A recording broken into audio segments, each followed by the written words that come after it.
ওরা হলো দেশের লাগি মহামারীর মতন, ফাইলে কলম ঠেকাইয়া চালায় শুধু নির্যাতন। ওরা হলো দেশের লাগি মহামারীর মতন, ফাইলে কলম ঠেকাইয়া চালায় শুধু নির্যাতন। ঘুষের টাকায় ওদের ভুড়ি, ঘুষের টাকায় ওদের ভুড়ি, করে যে টান টান। ওরা শিক্ষিত শয়তান, ওরা শিক্ষিত শয়তান, ওরা শিক্ষিত শয়তান। দুর্নীতির ওই আখড়ায় বসে, দুর্নীতির ওই আখড়ায় বসে জাহির করে জ্ঞান, কলম দিয়ে কামায় টাকা ধরে সাধুর ভান। ওরা শিক্ষিত শয়তান, ওরা শিক্ষিত শয়তান, ওরা শিক্ষিত শয়তান। ঠিক কিনা? শিক্ষাঙ্গনের দিকে বাইরে দেখো না চোখ মেলিয়া, ছাত্ররা সব বই ছাড়িয়া থাকে শুধু প্রেম লইয়া। শিক্ষাঙ্গনের দিকে বাইরে দেখো না চোখ মেলিয়া, ছাত্ররা সব। আচ্ছা, কোনো মাদ্রাসায় দেখছেন এটা? হ্যাঁ বলেন না, কোনো মাদ্রাসায় দেখছেন ছেলে মেয়ে একলগে হেফজ পড়তেছে? এখানে নাই তো, এখানে এগুলো হবে কেন? কথা বলে না। শিক্ষাঙ্গনের দিকে বাইরে দেখো না চোখ মেলিয়া, ছাত্ররা সব বই ছাড়িয়া থাকে শুধু প্রেম লইয়া। অস্ত্র সে তো সঙ্গের সাথী আছে না? আবার আমাদের মাদ্রাসায় জঙ্গি আছে, বলে না এটা? হ্যাঁ, আমাদের কাছে ছুরি আছে, কোরবানির গরু কাটার লেগে আছে, মানুষ জবাইয়ের জন্য নাই। সারা বছর ওটা দিয়া কি কাটবে না, কিছুই কাটবে না। কোরবানির আগের দিন হুজুরা কয় যায় এগুলো ধার করা, সারা বছর থাকে জং। ওই জংওয়ালা ছুরি দেখলেও এদের মাথা নষ্ট হয়ে যায়। কিন্তু অথচ এদের শিক্ষা বিশ্ববিদ্যালয়গুলোতেই অস্ত্রের ঝনঝনানির আওয়াজ পাওয়া যায়। ঠিক কিনা বলেন? অস্ত্র সে তো সঙ্গের সাথী, অস্ত্র সে তো সঙ্গের সাথী, হইতে মাস্তান। ওরা শিক্ষিত শয়তান, ওরা শিক্ষিত শয়তান, ওরা শিক্ষিত শয়তান। পীরগিরি আর মাজার বোঝা চলছে দেশটা জুড়িয়া, শিরকি আর ভণ্ডামিতে দেশটা গেছে ভরিয়া। পীরগিরি আর মাজার বোঝা চলছে দেশটা জুড়িয়া, শিরকি আর ভণ্ডামিতে দেশটা গেছে ভরিয়া। গাজার কলকি টান মারিয়া, গাজার কলকি টান মারিয়া দেখায় খাজার শান। ওরা ওরা শিক্ষিত শয়তান, ওরা শিক্ষিত শয়তান, ওরা শিক্ষিত শয়তান। যেখানে যাই ভেজালেতে ভরে গেছে দেশটায়, ব্যবসায়ীরা ওরা তারাতি কালো টাকায় হাত রাঙায়। আছে না নাই? এই জন্য কোরআনওয়ালারা, বুঝলেন, কোরআনওয়ালারা যদি ব্যবসা করে তাহলে এই আলেমদের কাছ থেকে মাল কিনবেন। চ্যানেলটি সাবস্ক্রাইব করে আমাদের সঙ্গেই থাকুন। ওয়ালারা যদি রাজনীতি করে তো এই কোরআনওয়ালাদেরকেই ভোট দিবেন। কথা বুঝেন না আপনারা? কেন? কোরআনওয়ালা যদি ব্যবসা করে এই ব্যবসায় 2 নম্বরই হবে না ইনশাআল্লাহ। কোরআনওয়ালা যদি ডাক্তারি করে ওই ডাক্তারিতে 2 নম্বরই থাকবে না ইনশাআল্লাহ। কোরআনওয়ালা যদি ইঞ্জিনিয়ারিং করে ওই ইঞ্জিনিয়ারিংতে রডের পরিবর্তে বাস থাকবে না ইনশাআল্লাহ। কোরআনওয়ালা যদি রাজনীতি করে তো ওই সংসদে বাউল গান হবে না ইনশাআল্লাহ। ঠিক কিনা?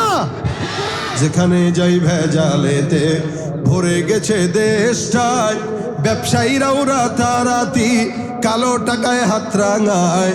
ভেজাল থেকে বাঁচতে হলে, ভেজাল থেকে বাঁচতে হলে খোলা রাখো কান। ওরা ওরা শিক্ষিত শয়তান, ওরা শিক্ষিত শয়তান, ওরা শিক্ষিত শয়তান। ঠিক কিনা? এবার রাগ করছেন কারা? হাতটা তুলেন। কেউ করছেন রাগ? ইনশাআল্লাহ কেউ রাগ করার কথাও না। তার মানে কোরআনের এলেমের দাম আছে না নাই? আচ্ছা বলেন তো, কোরআনের এলেম শিক্ষা করা কি জরুরি? বুঝা বলেন, আবার বলেন। মিয়া কে বলে জরুরি? কোরআনের এলেম শিক্ষা করা জরুরি? তো কে বলছে? তার মানে আলেমদের সহবত আছে না তো আলেম।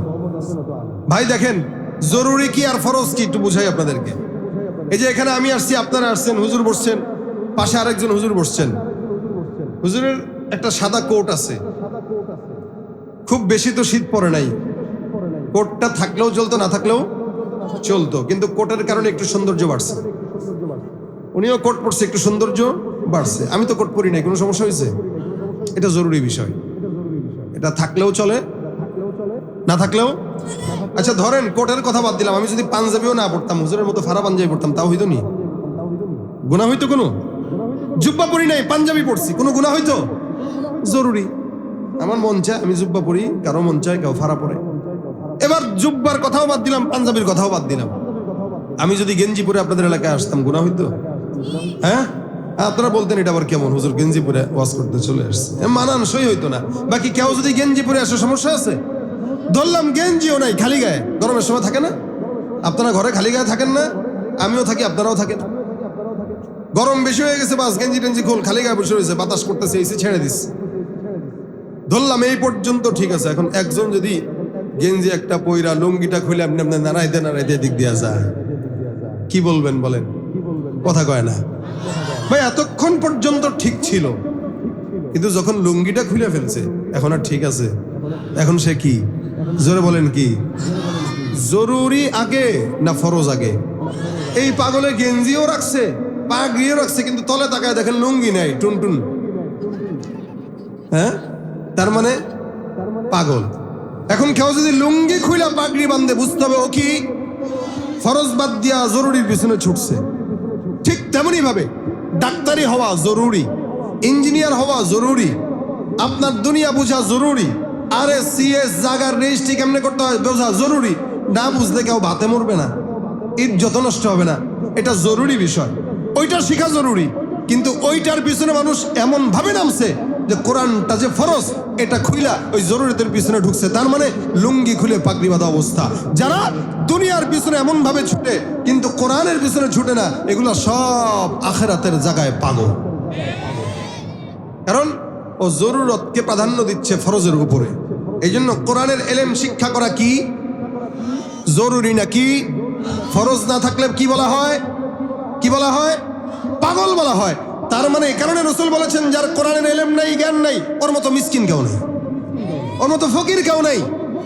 এজন্য শিখতে পারেন নাই, আফসোস আছে তো আপনাদের।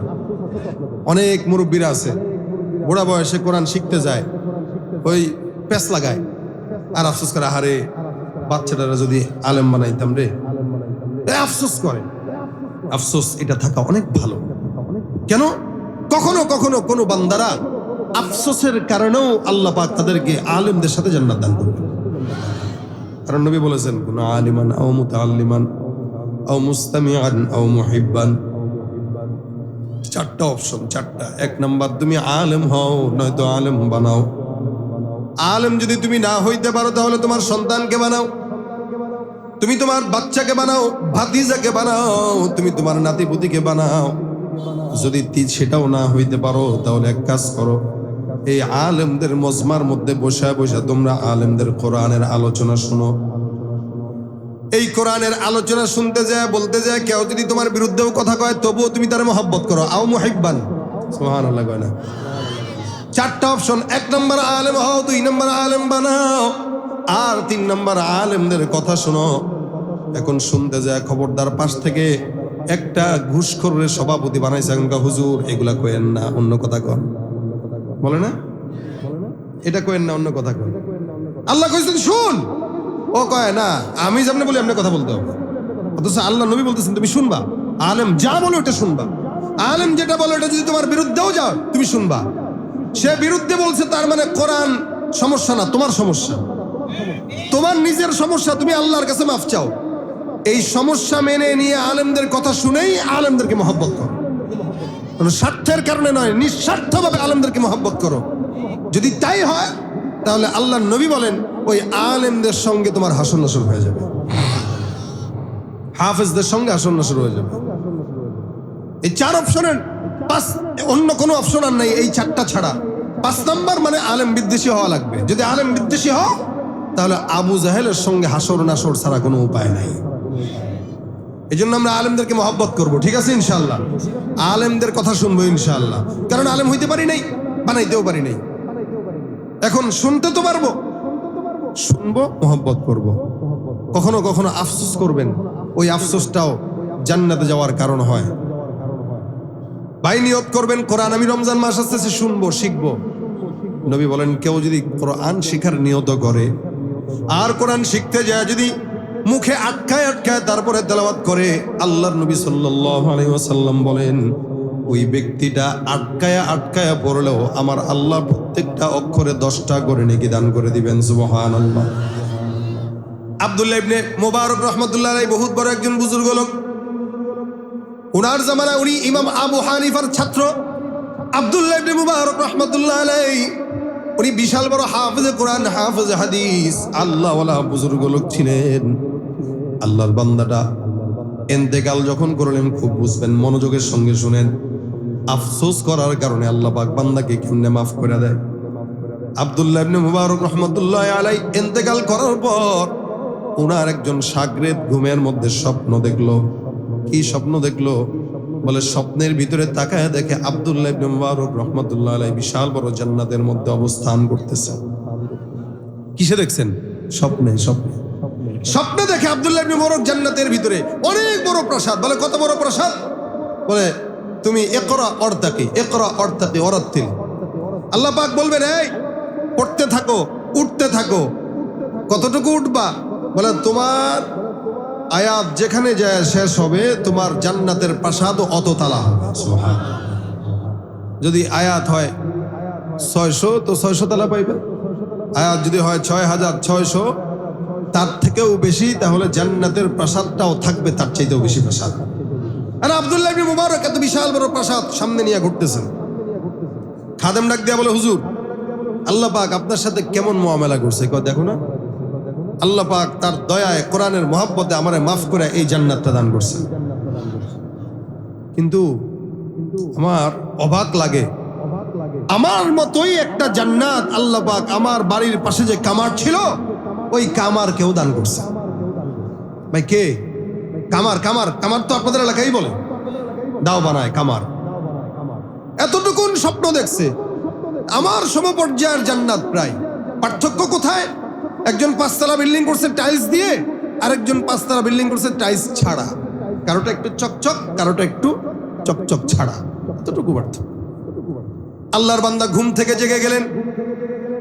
জাগার পরে এবার ওই কামারের বাড়িতে যায়, যে এবার কামারের বাড়িতে টোকা দিয়া বিবিকে ডাক দিয়া বলো, কামারের বিবি ঘরে আছো নাকি? বলে হ্যাঁ। তোমার স্বামীর এমন কোন গোপন ইবাদত যদি থাকে মেহেরবানি করে আমার একটু বলো। তোমার স্বামী সাধারণ কোনো স্বামী নয়, তোমার স্বামী জান্নাতি স্বামী। তোমার স্বামীর কোনো গোপন আমল থাকলে আমাকে বলো, আমি সেগুলো শুনতে চাই। এবার কামারের বিবি ডাক দিয়া বলে আমার স্বামী তো মূর্খ মানুষ ছিল, ইবাদত বন্দেগী জানতোই না, কেমনে করবে? তবে আমার স্বামীর এমন কোনো গোপন ইবাদত ছিল না। হ্যাঁ, আমি আমার স্বামীকে 2টা আমল করতে দেখছি। 1 নম্বর, আমার স্বামীকে আমি যখন দেখতাম আজানের শব্দ যখন হয়ে যেত, আমার স্বামীকে আমি আজানের আল্লাহু আকবার ধ্বনি হওয়ার সঙ্গে সঙ্গে কোনোদিন দোকান খোলা রাখতে দেখি নাই। সঙ্গে সঙ্গে দোকান বন্ধ করে আল্লাহর ঘর মসজিদে চলে যেত। মূর্খ মানুষ, আলেম না, কিন্তু আজান হওয়ার সাথে সাথে মসজিদে যায়। এই এলাকায়ও আছে নাই নাকি? আপনাদের সন্দেহ আছে? অনেক মুরব্বীরা আছে আলেম না, কিন্তু আজান হওয়ার সাথে সাথে, যেমন আমি আমার বাবার কথা বলি, আলেম না, উনি সচিবালয়ে চাকরি করছেন 40 বছর, সরকারি অফিসার ছিলেন। তবলিগের মেহনতে আমাকে আলেম বানাইছে, শুধুমাত্র তবলিগের মেহনতে আমাকে আলেম বানাইছে। আমি আমার বাবাকে আমার নিজের বুঝ হওয়ার পরে কোনোদিন দেখি নাই যে তাহাজ্জুদ পড়ে নেই। আমি দেখিনি, এখনো পর্যন্ত দেখিনি। 75 বছর হয়ে গেছে। শুধু তাই না, আমি কোনোদিন ইচ্ছাকৃত উনাকে নামাজ তাকবীরু উলা ছাড়তে দেখিনি। সাধারণ মানুষ, চাকরি শেষ, গ্রামে বিশাল বড় বাড়িটারি কইরা পাশে একটা মসজিদ করে দিছি। এখন আল্লাহর বান্দা কোনো মুয়াজ্জিন রাখে না, নিজেই মুয়াজ্জিন হয়ে গেছে। আমি বলি যে আব্বা একটু ঢাকায় আসেন ঘুরতে, কয় না রে বাবা, আমি এখানে খুব আরামে আছি, আজান দেই 5 ওয়াক্ত, আবু বকরের মতো আগে মসজিদ খুলি, বেরোই সবার পরে। এরকম অসংখ্য মুরব্বী আছে। কিন্তু আফসোস এটাও, মুসলমান একটা বাংলাদেশ যেখানে ফজরের নামাজের মসজিদের কাতারের দিকে তাকাইলে মনে হয় যে এই দেশে কোনো মুসলমান নাই, আর জুমার নামাজের দিকে তাকাইলে মনে হয় এই দেশে কোনো নাস্তিক নাই। কারণ জুমার নামাজ 5 তলা বিল্ডিংও ভরে যায়, আর ফজরের নামাজে 5 জন মুসল্লি পাওয়া যায় না। কথা ঠিক কিনা? তুমি রমজান এলে রাখো না রোজা, দিনকে করো আঘাত, পয়সা কড়ির নেই তো অভাব, দাও না তো যাকাত। কথা বল, ইমানদারির বড়াই করো, নেই তোমার ইমান তুমি, ইমানদারির বড়াই করো, নেই তোমার ইমান তুমি, কেমন মুসলমান তুমি, কেমন মুসলমান। ঠিক না? নামাজ দরকার আছে না? ফাসাউ ইলা যিকরিল্লাহ ওয়া যারুল বাই। আল্লাহ পাক আদেশ দিয়েছেন, আজানের শব্দ যখন কানে আসবে দোকানপাট বন্ধ করে সোজা মসজিদে চলে যাও। কারণ ডাকছেন কে? আল্লাহ ডাকতেছেন ভাই। হযরত সাঈদ ইবনুল মুসাইয়্যিব রাহমাতুল্লাহ আলাইহি উনি আজানের আগে আগে সব সময় মসজিদে যেতেন। একবার ওনাকে প্রশ্ন করা হলো, তুমি আজানের আগে আগে কেন মসজিদে যাও? তো উনি জবাব দিলেন যে আজানের মাধ্যমে আল্লাহ পাক রব্বুল আলামিনের মতো কুদরতওয়ালা রব তার বান্দাকে ডাক দেয় 5 বার। কয়বার? কে ডাকেন? কাকে? আমাদেরকে। আল্লাহ পাক 5 বার আমাদেরকে ডাকেন। সাঈদ ইবনুল মুসাইয়্যিব বলেন, এই তোরে যদি তোর এমপি ডাকে তুই কি বসে থাকতে পারবি? কয় না। তোরে ডাকতে হবে কেন? এমপি 2-3 বার ডাকার পরে দেবো ওর মতো ছাগলরে আমি ডাকবো কেন? ও পারলে আমার কাছে আসবে। তো কুদরতওয়ালা রব আমাকে ডেকে ডেকে তার ঘরে নিবে, আল্লাহর কি ঠেকা পড়ছে? এই জন্য ডাকার আগে আগেই ঘরে তার চলে যায়। সুবহানাল্লাহ। আল্লাহ যেন ডাকতে না হয়, আল্লাহ ডাকার আগে চলে যায়। এটা ছিল তাবেঈদের হাল, আকাবিরদের হাল। আব্দুল্লাহ ইবনে মুবারকের বাড়ির পাশের কামার, আজান হওয়ার সাথে সাথে বিবি বলে, আমি একদিন দেখেছি 1 লক্ষ দিরহামের একটা বেচা কিনা আমার স্বামীর কাছে আসছে। ওই সময় আজানের শব্দ আল্লাহু আকবার চলে আসছে। যে কিনবে সে বলতেছে, ভাই মালটা দিয়া পরে যাও, তো তোমার এই 1 লক্ষ দিনারের চেয়ে আমার মাওলার ডাক আরো কোটি গুণে বেশি দামি। সে মসজিদে চলে গেছে। এটা তার 1 নাম্বার গুণ। কি? আজানের সাথে সাথে কই যাওয়া? মসজিদে যাওয়া।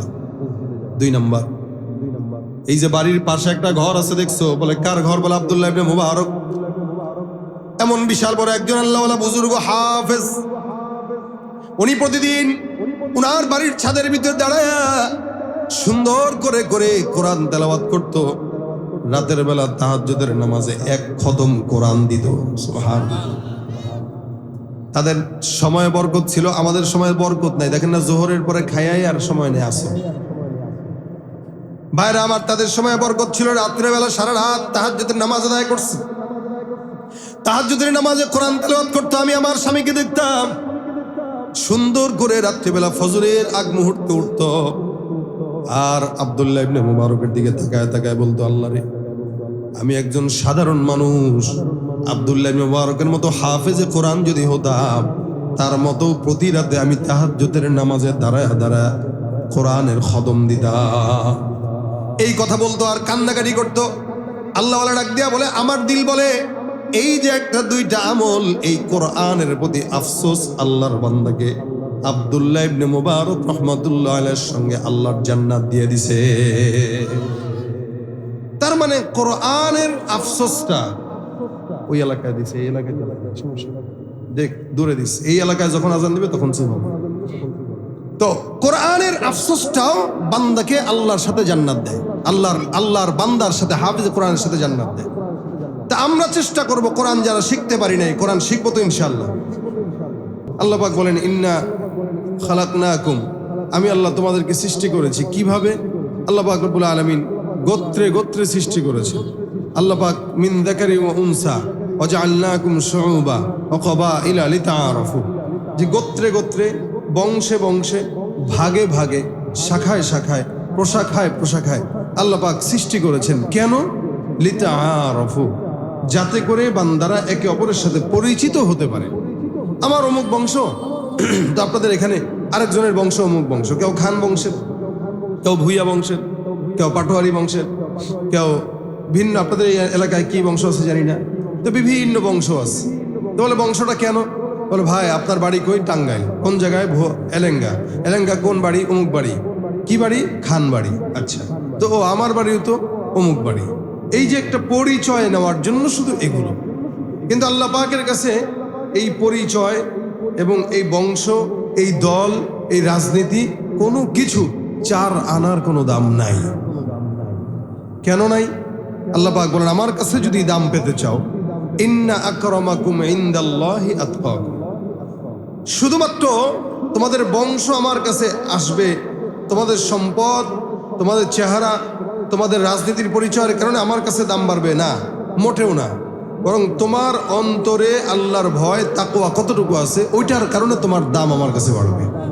সুবহানাল্লাহ, একটু জোরে বলেন। তাকওয়ার কারণে দাম বাড়বে। আর মুত্তাকি বান্দা হতে পারে আল্লাহ পাকের বিধান মেনে। ওই যে বললাম, সবাই তো সমান হয় না। এভাবে আল্লাহ পাক একটা শিক্ষা দিয়েছেন। এই দুনিয়াতে কিছু মানুষ আছে মূর্খ, দেখবেন মূর্খদের কথা ভিন্ন। নবী করিম সাল্লাল্লাহু আলাইহি ওয়াসাল্লামের কাছে মূর্খরাও আসতেন প্রশ্ন করার জন্য। তো অনেক সাহাবী তাদের প্রশ্নের ঢং দেখে রেগে যেতেন। আরে রাসূলের কাছে কিভাবে কথা বলতো এটাও জানে না। রাসূল বলতেন, চুপ থাকো, ওরা গ্রামের মানুষ, বেদুইন মানুষ, ওরা তো এত ভদ্রতা বোঝে না, কিন্তু ওদেরকে শিখাইতে হবে। সুতরাং এদের কথায় রাগ করা যাবে না। মূর্খদের কথা একরকম হয়, শিক্ষিতদের কথা একরকম হয়। কিন্তু বর্তমান সময়ে অধিকাংশ শিক্ষিতরা মূর্খদেরকেও ছাড়িয়ে গিয়েছে। তাদের কথাবার্তা, তাদের আচার ব্যবহার, তাদের সবকিছু দেখার পরে মনে হয় না ওর শিক্ষিত মানুষ, বরং ও শিক্ষিত ঠিক, পাশে আরেকটা শব্দ যুক্ত করে বলা লাগে শিক্ষিত শয়তান। কথা বলেন ঠিক না? হালত এই জন্য আল্লাহ বলেন, যারা জানে, যারা জানে না, আল্লাহ প্রশ্ন করছেন, এরা কি কখনো সমান হতে পারে? দেখেন, কখনো কখনো প্রশ্নের ভিতরেই আল্লাহ পাক বান্দাকে জবাব দিয়ে দেন। আমাদেরকে পরীক্ষার হলে প্রশ্ন করা যখন হতো, ওস্তাদরা বলতেন, পরীক্ষার প্রশ্নে ভালো করে তোমরা পড়ে পড়ে পরীক্ষা দিবা। যদি ভালো করে পড়ো, খেয়াল করে পড়ো, মনোযোগের সাথে পড়ো, প্রশ্নের ভিতরেই কিন্তু অনেক উত্তর লেখা থাকতে পারে। যারা জ্ঞানী এরা প্রশ্ন থেকে উত্তর বের করে নেয়, ও টেনশন করা লাগে না। আল্লাহ পাক এই প্রশ্নের ভিতরেই একটা জবাবকে উজ্জ্বল রেখেছেন, যেটা প্রশ্নের ধরন শুনলেই বোঝা যায়। যেমন মানুষকে বলে, তুই আমার চিনোস, মানে কি তুই কিছু একটা, চিনোস মানে আমি কিছু একটা, এটাই বুঝায়। আল্লাহ বলেন, কুল হাল ইয়াস্তাউল্লাযীনা ইয়ালামুন ওয়াল্লাযীনা লা ইয়ালামুন, নবী আপনি বলুন, যারা জানে আর যারা জানে না, এরা কি কখনো সমান হতে পারে? মানে প্রশ্নের ভিতরেই বলা যাচ্ছে এরা কশ্চিনকালেও সমান হতে পারে না। এখন আসেন, জানাটা কি জানা? আল্লাহ কি ডাক্তারি জানার কথা বলছেন, ইঞ্জিনিয়ারি জানার কথা বলছেন, নাকি কোরআনের জানার কথা বলছেন? স্পষ্টই বোঝা যায় কোরআনের জানার কথা বলছেন। কারণ এদেশে ইঞ্জিনিয়ার, ডাক্তার বলেন, যা বলেন, শিক্ষা অর্জন করার পরে স্পষ্ট মানুষের সামনে হারাম কাজ করে, হারাম চলে, হারাম টাকা কামায়। কিন্তু দ্বীন এলেম শিক্ষা করার পরে কোনো বান্দা স্পষ্ট হারাম খাবে না, ধরবেও না, ছুবেও না, সাক্ষীও থাকবে না। আর যেই জ্ঞান মানুষকে হারাম থেকে বাঁচাইতে পারে না, ওটা জ্ঞান না। যেই জ্ঞান মানুষ থেকে গুনাহ থেকে বাঁচায় রাখে, ওটাই প্রকৃত জ্ঞান। ঠিক কিনা বলেন? এই জন্য জ্ঞানটা কিসের? দুইটা জ্ঞান, একটা দুনিয়াবি, একটা দ্বীনি। দ্বীনি জ্ঞান আর দুনিয়াবি জ্ঞান। অর্থাৎ দুনিয়াবি জ্ঞান শিখার জন্য বান্দার কোনো কষ্ট কোশেশ করা লাগে না, আল্লাহর কবুলিয়ত লাগে না, বাস পড়বে তো হবে। দুনিয়াবি শিক্ষা অর্জন করতে বান্দার এত বেশি পেরেশানি হইতে হয় না। দুনিয়াবি যেই শিক্ষা আছে, এটা বান্দা 40-50 বছর পর্যন্ত শিখতে পারে। কিন্তু দ্বীনের যে কোরআনের জ্ঞান, এটা আল্লাহ পাক পবিত্র অন্তর ছাড়া কারো দিলের ভিতরে ঢুকায় না। যেমন একটা ডাক্তার, সে 30 বছর বয়সে যায় ডাক্তার হয়, কোনো সমস্যা হয় না। কারণ সে গুনাহ করলেও ডাক্তার হইতে পারবে, সে জেনা ব্যভিচার করলেও ডাক্তার হইতে পারবে, কোনো সমস্যা নেই। অকাম কুকাম করলেও সে ইঞ্জিনিয়ার হইতে পারবে, বরং ওগুলা করেই হয় অনেক সময়। কিন্তু একজন হাফেজে কোরআন অন্যায় করে, গুনাহ করে, অপরাধ করে, জেনা ব্যভিচার করে, কশ্চিন কালেও কোরআন তার সিনা ঢুকাইতে পারবে না। এজন্য দ্বীনের এলেম আর দুনিয়াবি এলেম আসমান আর জমিন পার্থক্য। দ্বীনি এলেম শিখার জন্য একটা পরিচ্ছন্ন হৃদয় দরকার। কি দরকার? পরিচ্ছন্ন হৃদয়, একটা পবিত্র অন্তর দরকার। যার কারণে আপনারা দেখতে যে 3জন হাফেজে কোরআন ছাত্ররা পাগড়ি নিয়েছে, এদের বয়স আর কত? এরা বালেগও হয়নি, নাবালেগ। আচ্ছা আপনি বলেন তো, আপনাকে যদি আজকে মাদ্রাসায় ভর্তি দেওয়া হয়, যারা মুরব্বী আছেন, যে পড়েন, আপনার জন্য 5 বছর সময় দিলাম, আপনি কি হাফেজ হইতে পারবেন? মনে হয় 5 বছরেও আপনার তো মুখ দিয়ে বের করতেই লাগবে 1 বছর, শুদ্ধ উচ্চারণ মুখ দিয়ে বের করতেই লাগবে 1 বছর। এরপরে মুখস্থ করতে দিলে একবার এদিক দিয়ে করবেন আর একবার ভুলবেন, একবার করবেন আবার ভুলবেন। কেন? বলে আপনি গুনাহ করতে করতে অন্তরকে কালো বানায় ফেলছেন, যার কারণে ওই সিনায় কোরআন ঢুকতে চাচ্ছে না। কিন্তু একটা হাফেজে কোরআন বাচ্চা 7 বছর, ওরা 5 বছর বয়সে মাদ্রাসায় দিয়ে দিচ্ছে, ও 10 বছরের ভিতরে হেফজ শেষ করে পরিপূর্ণ বের হয়ে যাচ্ছে। কেন বের হচ্ছে? আপনি 40 বছরেও পারেন না, আর ও 10 বছরেই পারে। কিভাবে? বলে ওর অন্তর যত পরিচ্ছন্ন, আল্লাহ পাক তত তাড়াতাড়ি তার অন্তরের ভিতরে কোরআন ঢুকায় দেয়। সুবহানাল্লাহ, আস্তে বলে। এটা পরিচ্ছন্ন হৃদয় ছাড়া যায় না। এটাকে আল্লাহ পাকের নূর বলা হয়। আল ইলমু নূরুম মিন ইলাহি, এটা আল্লাহর তরফ থেকে নূর। কি বলে আল্লাহ পাক? সবার আগে এটাকে লৌহে মাহফুজে লিপিবদ্ধ করে রেখেছিলেন, তারপরে নাযালা বিহির রূহুল আমিন আলা কলবিক। আল্লাহ পাক বলেন, আমি জিবরিলের মাধ্যমে আপনার কলবে এই কোরআনকে সিনায় বসায় দিয়েছি। সুবহানাল্লাহ। ওই নবীর জামানা থেকে সিনা বসিনা এই পর্যন্ত চলে আসছে কোরআন। এই পর্যন্ত, শুধু এই পর্যন্ত নয়, কিয়ামত পর্যন্ত এই কোরআনের শিক্ষা চলবে। কোরআন এই শিক্ষাটাকে, একটা নোক্তাকে উপর থেকে নিচে নামানোর ক্ষমতা কিয়ামত পর্যন্ত আল্লাহ সময় দিয়ে দিয়েছেন। কেউ পারে নাই, পারবেও না। সন্দেহ আছে আপনাদের? এই জন্য আল্লাহ পাক এটাকে আল্লাহর নূর হিসেবে সাব্যস্ত করেছেন। এটা যার কলবে যাবে, আল্লাহ পাকের ইলমে নূর, এটা গুনাহগারের অন্তরে যায় না, এটা নেককারের অন্তরে যায়। ইমাম শাফিঈ রাহমাতুল্লাহ আলাইহির ব্যাপারে কওল আছে যে উনি কোনো একটা জিনিস যখন পড়তেন বা চোখ বুলাইতেন, ওই জিনিস উনার কুওয়াতে হাফেজা এত গভীর ছিল, ওই জিনিস উনি 40 বছর পর্যন্ত মনে রাখতে পারতেন। আরে এরা বুঝেও না কোন জায়গায় সুবহানাল্লাহ কোয়া লাগে। জোরে বলেন, আরো জোরে বলেন সুবহানাল্লাহ। আপনারা যেরকম শ্রোতা ভাই, আমার ওয়াজ এরকম হবে। সোজা কথা বলে দিচ্ছি, আপনারা চুপ থাকবেন, আমি আমার মতো ঠান্ডা বয়ান করে চলে যাব। আপনারা কথা বলবেন, আমি ওয়াজের ফাঁকি দিয়ে একটা গজল শোনানোর চেষ্টা করব, কিন্তু আমার এত ঠেকা পড়ে নাই ভাঙা গলা নিয়ে আপনাদেরকে বারবার খোঁচাবো। বাস আপনারা চুপ থাকেন না যতক্ষণ আসেন। সুবহানাল্লাহ, আলহামদুলিল্লাহ তো চায়ের দোকানে বসে বলেন না, ওখানে তো গিবতই হয়, কি ঠিক না? ওখানে গিবত হয়, এখানে বসছেন, এখানে এগুলো বলবেন অন্তত আমাদের উসিলায়। এজন্য জবানটা বন্ধ রাখেন না, জোরে বলেন সুবহানাল্লাহ। একটা মানুষ একটা জিনিস একবার পড়ার পরে 40 বছর, আপনার কোন নেতার মনে আছে বলেন? আছে কারো? খালি চোখ বুলাইছে 40 বছর। ইমাম শাফিঈ রাহমাতুল্লাহ কুওয়াতে হাফেজ এত ছিল। ওনার ব্যাপারে এরকম একটা ঘটনা আছে, কোনো একদিন কোনো এক মজমায় গিয়েছিলেন, তো শেষ বয়সে যাচ্ছিলেন, যেতে যেতে যেতে যেতে হঠাৎ করে তখন উনি চোখে খুব বেশি একটা হয়তো দেখতে পারতেন না, তো উনি এক জায়গায় যেয়ে মাথাটা নিচু করে দিলেন। তো ওনার খাদেম বললো, হুজুর এই জায়গায় মাথা নিচু করলেন কেন? তো উনি বলতেছেন, এই জায়গায় একটা গাছ আছে, গাছ, এই কারণে মাথা নিচু করছে, যদি বাড়ি খাই। তো ওনার খাদেম বললেন, হুজুর এখানে তো কোনো গাছ নাই, দিব্যি রাস্তা। তো হযরত বলতেছেন, না, এই জায়গায় রাস্তা না, রাস্তা আছে, গাছ থাকবে না, এটা হইতে পারে না। হয়তো গাছ ছিল, এখন নাই, এটা হইতে পারে। তুমি খোঁজ নাও, আজ থেকে 40 বছর আগে আমি এই রাস্তা দিয়ে গিয়েছিলাম যখন, তখন এখানে একটা গাছ ছিল। এই গাছটা পাওয়ার পরে আমি আমার মাথা নিচু করে তারপর এখান থেকে গিয়েছিলাম। তো খোঁজ নিয়ে দেখা গেল যে এই জায়গায় 20 বছর আগে, 40 বছর আগে গাছ ছিল, রাস্তার জন্য এই গাছটা কাটা পড়েছে। তো ইমাম শাফিঈ বলেন, আমি একটা জিনিস পড়লে বা দেখলে ওইটা আমার 40 বছর মনে থাকে, এটাই তার প্রমাণ। এই ইমাম শাফিঈ রহমতুল্লাহ আলাইহি, তো ওনার একদিন রাস্তা দিয়ে হাঁটছিলেন, তো একটা বেগানা নারীর পায়ে ওনার চোখ গেছে, কদমে চোখ গেছে, মুখে না। যারা মনে করে নারীদের পর্দা খালি মুখেই, এরা ভুল ধারণা করে। একটা নারীর পা, হাত, হাত্তাকে তার পোশাকটা পর্যন্ত পর্দার আওতায়, পোশাক পর্যন্ত পর্দার আওতায়। যারা নারী স্বাধীনতার নামে নারীদেরকে রাস্তা থেকে বের করে, বুঝতে হবে এরা শিয়াল মার্কা মানুষ। শিয়াল যেরকম মুরগির স্বাধীনতা চায়, এদেশের কিছু শয়তান চরিত্রহীন নারীদের স্বাধীনতা চায়, যাতে নারীরা রাস্তায় বেহায়ার মতো ঘুরে আর এদের ভোগ করার জন্য সুযোগ হয়। ইসলাম নারীকে অধিকার কম দেয় নাই, বেশি দিয়েছে, তবে সেটা শালীনতার ভিতরে থেকে দিয়েছে। ভাইরা আমার, ইমাম শাফিঈ রাহমাতুল্লাহ আলাইহি বলেন, আমার নজর গেল তার পায়ে, আমি কি করলাম? তো নজর যখন পায়ে গেল, তখন থেকে আমার আগে যে একটা জিনিস একবার চোখ বুলাইলে মনে থাকতো, তো এখন পড়া লাগে। পড়ার সময় কই এত পড়ার সময় আছে নাকি? পড়বো কখন, লিখবো কখন, মাসলা ইস্তেমবাদ করবো কখন? তা আমি আমার ওস্তাদ হযরত ওয়াকি রহমতুল্লাহ আলাইহির কাছে এই বিষয়ে হুজুরের কাছে একটু আমি আক্ষেপ পেশ করলাম যে হযরত আমার দিলের কাইফিয়ত এই। শাকাউতু ইলা ওয়াকিইন সুআ হিফজি ফাআওসানি ইলা তারকিল মাআসি।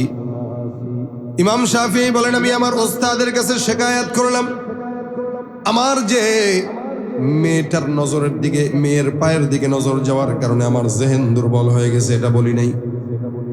আমি ওস্তাদকে বলেছি হুজুর আমার জেহেন মনে হয় দুর্বল হয়ে গেছে, কি করব একটু মাশওয়ারা দেন। আমার ওস্তাদ আমার চেহারার দিকে তাকায় বলে দিল ফাআওসানি ইলা তারকিল মাআসি। এ ইমাম শাফিঈ তুমি তোমার চক্ষুকে, অন্তরকে, নফসকে গুনাহ থেকে হেফাজত করে দাও। তুমি তোমার অন্তরটাকে গুনাহ থেকে বাঁচায় নাও, চক্ষুটাকে গুনাহ থেকে বাঁচায় নাও। কেন? আমার ওস্তাদ আমারে দ্বিতীয় লাইনে বললেন এ ইমাম শাফিঈ মনে রাখবা ফাইন্নাল ইলমা নূরুম মিন ইলাহি ওয়া নূরুল্লাহি লা ইউতা লিআসি। এই ইলমটা কোরআনের জ্ঞানটা আমার আল্লাহ পাক রব্বুল আলামিনের তরফ থেকে একটা ইলমের নূর। এই যে নূর আল্লাহ পাক রব্বুল আলামিন কোন গুনাহগারের অন্তরে এই নূরটা দেন না। আল্লাহ পাক শুধুমাত্র ইমানদার বান্দা, নেককার বান্দা, আল্লাহওয়ালা যার অন্তর পরিচ্ছন্ন, ওই পরিচ্ছন্ন হৃদয়ের মানুষের অন্তরে আমার আল্লাহ কোরআনকে ঢুকায় দেন। সুবহানাল্লাহ। যার কারণে আমাদের দেশের ঘুষখোর, সুদখোর সারা জিন্দেগি মানুষের জায়গা চুরি করলো, সারা জিন্দেগি মানুষকে ঠকাইলো, এই সমস্ত বান্দাগুলাকে 24টা ঘন্টাও যদি কোরআনের মজমায় বসায় রাখেন দেখবেন এদের জবান দিয়া বোম মারলেও কোনোদিন সূরা ফাতিহাটা শুদ্ধ করে পড়া বের হয় না। রাজনীতি বুঝে, খেলাধুলা বুঝে, ব্যবসা বাণিজ্য বুঝে, সব বুঝে, আল্লাহর কোরআন বুঝে না। স্টেজে ওটাকে আউযুবিল্লাহি মিনাশ শাইতানির রাজিম বিসমিল্লাহির রহমানির রহিম, বিসমিল্লাহির রহমানির রহিম, সব বুঝে, এটা বুঝে না। কেমনে বুঝবে? যে নফসে খারাপ, অন্তর অপরিচ্ছন্ন। পবিত্র অন্তর হলেই না কোরআন মুখেও আসতো, সিনায়ও ঢুকতো। যেহেতু অন্তর পবিত্র না, কোরআন সিনায়ও ঢুকে না, মুখেও আসে না, তালা লাগাই দিছে আল্লাহ। এখানে আজীবন 80 বছর পর্যন্ত তাহাজ্জুদ পড়ছে 80 রাকাত, কিন্তু বিসমিল্লাহির রহমানির রহিম ছাড়তে পারে নাই। এই জন্য কোরআনটা আল্লাহ পবিত্র অন্তরে দেয় না অপবিত্র অন্তরে দেয়? পবিত্র অন্তরে দেয়। কলবে সালিম, এটার অনেক দাম। যে গুনাহকে ছাড়তে পারলো তো আল্লাহ পাক তার জন্য কোরআনকে সহজ করে দেয়। দেখবেন এই কারণে গুনাহগারের হৃদয়গুলো কোরআন ঢুকে না। যেমন মুরব্বীরা সারা জীবন কোরআন পড়ে নাই, রমজান অনুযায়ী রমজান মাস আসার পরে মসজিদের ইমামের কাছে একটু গেছে শিখতে, ইমাম হাজার চেষ্টা করেও মিন শারিল ওয়াসওয়াসিল খান্নাস আল্লাযী ইউওয়াসউইসু ধরাইতে পারে না। আল্লাযী ইউওয়াসউইসু আসে না মুখে, কারণ বয়স হয়ে গেছে, গুনাহে অন্তরবৃদ্ধ হয়ে গেছে, এই অন্তরে কোরআন ঢোকে না। তবে হ্যাঁ, অনেক আকাবির আসলাফ বুজুর্গ ছিলেন যারা বয়স 60 বছরের পরেও কোরআনে হাফেজ হয়েছেন। কেন? ওই নফস পবিত্র থাকার কারণে, নফস পবিত্র থাকার কারণে। যেমন যাত্রাবাড়ির শায়েখ মাওলানা মাহমুদুল হাসান সাহেব হুজুর, উনি 30 দিনে হাফেজ হয়েছে। সকালবেলা থেকে বিকালবেলা পর্যন্ত কোরআন এক পারা মুখস্থ করছে, রাত্রিবেলা ওটা দিয়ে তারাবি পড়েছে। না আপনাদের কাছে এটা তো কিছু মনে হইতেছে না, এটা ডাইল ভাত, পাগল একদম। বুঝেন সারাদিন এক পারা কোরআন পড়া, রাত্রে তারাবি পড়ানো। আমার দেখা আরেকজন বুজুর্গ ছিলেন মাহমুদুল হাসান সাহেব হুজুরের ওস্তাদ, আল্লাহ ওনার দোয়া নেওয়ার সুযোগ সৌভাগ্য আমাকে দিয়েছেন। আর একটু সহজ ভাষায় বললে আরো ভালো করে চিনবেন, আমাদের খুব ঘনিষ্ঠ বন্ধুবর মুফতি রেজাউল করিম আবরার, উনার আব্বা মাওলানা মুফতি কুতুবউদ্দিন রহমতুল্লাহ আলাইহি, ইউসুফ বানুরি রহমতুল্লাহ আলাইহির শাগির্দ ছিলেন। এই হযরত আমাকে নিজের মুখে বলছিলেন, আমি ওনাদের বাড়িতে যখন যাই ছাত্র জমানায়, তখন বলছেন যে আমি রমজানে সারা দিন তেলাওয়াত করছি আর রাত্রিবেলা তারাবি পড়াইছি মাওলানা হওয়ার পর। কেন? অন্তর পবিত্র ছিল। এটা বোঝানোর জন্য বললাম, অন্তর যদি পবিত্র থাকে 70 বছরেও হাফেজ হইতে পারবেন যদি নফস পবিত্র থাকে। আর নফস যদি পবিত্র না থাকে, কিছু বলবান দেখবেন হেফজখানায় দেয় মারা বাবারা, জোর করে দিয়ে দেয়, যা পড়তে হবে তোর, বয়স কত? 17-18 হয়ে গেছে, হাফেজ হইতে পারে না। বয়স 15, 16, 17, ওই যে মোবাইলের ভিতরে ঢুকে গেছে, গুনাহের ভিতরে জড়ায় গেছে, যার কারণে বয়স কম হইলেও কোরআন তার আর সিনায় ঢুকে না। কেন? ওই নফসটা কোরআন নেওয়ার মতো যোগ্যতায় আর নাই। কোরআন নিতে গেলে নফসটাকে একদম কোরআনের জন্য নির্দিষ্ট রাখতে হবে, এখানে আর অন্য কোনো কিছু ঢুকানো যাবে না, তাহলে আল্লাহ কোরআন ঢুকায় দিবে। আর যদি একবার ঢুকে যায় আল্লাহর রহমত ওইটা আর মৃত্যু পর্যন্ত বের হয় না, ইনশাআল্লাহ বের হয় না। আমরা তো হাফেজ হয়েছি না হইলেও 25 বছর আগে, এই 25 বছর আগে হেফজে পড়ছি, এখনো আলহামদুলিল্লাহ যদি বলি, আমি মাঝে মাঝে আমার মাদ্রাসার ছাত্রদেরকে বলি, তোরা আমার সাথে আয়, লাগতে আয়, দেখি 73 কট্টু গাছ। কেন বলতে পারি এটা? ছোট বয়সে হেফজে পড়ছি, আল্লাহ পাকের কাছে, আল্লাহ পাকের দয়ায় আল্লাহ পাক এমন ভাবে ঢুকাইছেন যে আলহামদুলিল্লাহ এখনো যদি কারোর সঙ্গে পাল্লা লাগি মনে হয় না পারবে, এতটুকু কনফিডেন্স আছে আলহামদুলিল্লাহ। এই যে কোরআনটা বান্দাকে আল্লাহ তখন ঢুকায় যখন নফস পবিত্র থাকে। আর এখন হাজারো চেষ্টা করলেও যদি চেষ্টা করতাম, পারতাম না, কারণ এখন আর নফস পবিত্র নাই। এই জন্য কোরআন ঢুকানোর জন্য পবিত্র অন্তর দরকার আছে না নাই? আপনারা যারা এখানে আছেন, কোরআন শিখতে চান, যদি শিখতে চান সর্বপ্রথম প্রস্তুতি নেবেন, আমার নফসটাকে পবিত্র রাখা দরকার। যদি নফস পবিত্র থাকে তো কোরআন ঢোকা সহজ হয়ে যাবে। এটা আল্লাহ পাক দায়িত্ব নিয়ে ঢুকাইছেন, যার কারণে কোরআনের দায়িত্ব আল্লাহর জিম্মায়। ইন্না নাহনু নাযালনা যিকরা ওয়া ইন্না লাহু লাহাফিজুন। আমার আল্লাহ পাক রব্বুল আলামিন বলে, কোরআনটা আমি আল্লাহ বানাইলাম, এটার ধারণ করুন, এটার ধারক বাহক আমিও নিজে। সব বান্দাদেরকে, সব নবীদেরকে আল্লাহ পাক রব্বুল আলামিন কিতাব যখন দিয়েছেন, কিতাবগুলো নবীদের কাছে আল্লাহ পাক সুন্দর করে বই আকারে ধরায় দিয়েছেন। খুব বুঝবেন, মূসা পয়গম্বরকেও কিতাব দিয়েছেন, আল্লাহ পাক দাউদ নবীকেও কিতাব দিয়েছেন। এক এক নবীকে আল্লাহ পাক যখন কিতাবটা দান করে দেয়, সব নবীদেরকে আল্লাহ পাক কিতাবগুলো হাতের মধ্যে ধরায় দিয়ে বললেন, নাও এই কিতাবটা তুমি মানবা, তোমার উম্মতরাও মানবে। যতক্ষণ তুমি আছো উম্মত আছে, আমল চলবে, তুমি নাই, উম্মত নাই, আমলও থাকবে না। সব নবীদেরকে আল্লাহ পাক এইভাবে ধরায় দেয়।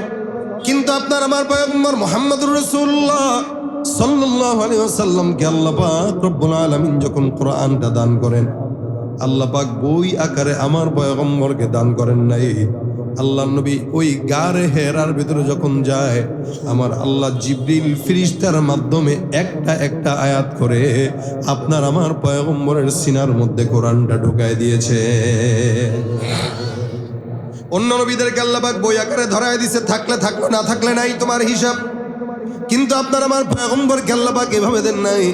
আল্লাহ পাক বলে, থাকলে থাকলো, না থাকলে নাই, এটার কোনো হিসাব নাই। এটা আমি আল্লাহ তোমার কাছে আমানত রাখলাম, কিন্তু জিম্মাদারি আমি আল্লাহর কাছে কিয়ামত পর্যন্ত প্রত্যেকটা উম্মত তার সিনার মধ্যে নিবে, বহন করবে। আর এটার বোঝাটা থাকবে আমি মাওলার কুদরতের হাতে। সুবহানাল্লাহ। যেমন দেখবেন বাচ্চারা বাজারে যায় বাবার সাথে, তো 5 কেজি 10 কেজি ওজনের বাজার, সন্তানের মন চায়, আব্বা ব্যাগটা আমার হাতে দাও। বাবা কারে এত বছর পারবা নাকি? পারবো, দাও, মাথায় দাও, মাথায় দাও। বাবা দেখবেন তার মাথায় দেয় ঠিকই, কিন্তু হাতলটা বাবার হাতেই রাখে। কেন? এটা যদি ছাড়িও বাঁচবে। আল্লাহ বলেন, আমি এটা জাবালকে দিছি, জাবাল গ্রহণ করতে পারে নাই। আমি এটা সমুদ্রকে দিছি, গ্রহণ করতে পারে নাই। আসমান জমিন কোনো কিচ্ছু গ্রহণ করার মতো শক্তি কারো নাই। ইনসান কেমনে পারবে? ইনসান পারার পিছনে কারণ হইল, আমি আল্লাহ পাক ইনসানের কলবে এটা দিলেও এটার মূল যেই ওজন, এটা আমি আমার কুদরতের হাতে রেখে দিছি। বান্দা মনে করে আমি মনে হয় এটারে বহন করি। আল্লাহ কয়, তুই বহন করস না, এটার ওজন আমার হাতে, তুই তো কেবল নিয়ে ঘুরে বেড়াস। এই জন্য ছোট্ট হাফেজে কোরআন 7 বছর বয়স, সে এত বিশাল বড় কোরআন নিয়ে ঘুরে। ভাইরা আমার, এই জন্য কোরআনটাকে আল্লাহ পাক দামি বানিয়ে দিয়েছেন। আল্লাহ বলেন, এই শিক্ষা আর ওই শিক্ষা এক না। এটা শিখে যারা আর ওটা শিখে যারা, এরা কখনো সমান হতে পারে? তবে হ্যাঁ, কোনো ডাক্তার ইঞ্জিনিয়ারও যদি ইঞ্জিনিয়ার হওয়ার আগে মাদ্রাসায় পড়ে কোরআন শিখে নেয়, ওই ডাক্তার হওয়ার পরেও কোনোদিন কসাইয়ের মতো মানুষকে জবাই করতে পারবে না। আমাদের দেশের ডাক্তারেরা কসাইয়ের মতো জবাই করে, গেলেই খালি টেস্ট। কালকে টেস্ট করছেন 5টা, আগামীকাল যাবেন আবার দিবে 6টা। যদি কোন এত টেস্ট কেন? ডাক্তার কি আপনি না আমি? হ্যাঁ, এসে বুঝেন। কিন্তু এই যে প্রত্যেকটা টেস্টের কারণে ধান্দা পায়, এ কারণে জবাই করতে দ্বিধা করে না। যদি এই ডাক্তারটাই মাদ্রাসায় আগে কোরআনের হাফেজ হতো, দিন শিখতো, তারপরে ডাক্তার হইতো, কসাই হইতো না, খাদেম হইতো। ঠিক একইভাবে যারা ইঞ্জিনিয়ার, এরাও দিনের জ্ঞান যদি শিখতো তাহলে রোড ঘাটে রডের পরিবর্তে বাঁশ দিতে পারতো না। কথা ঠিক কিনা জোরে কর।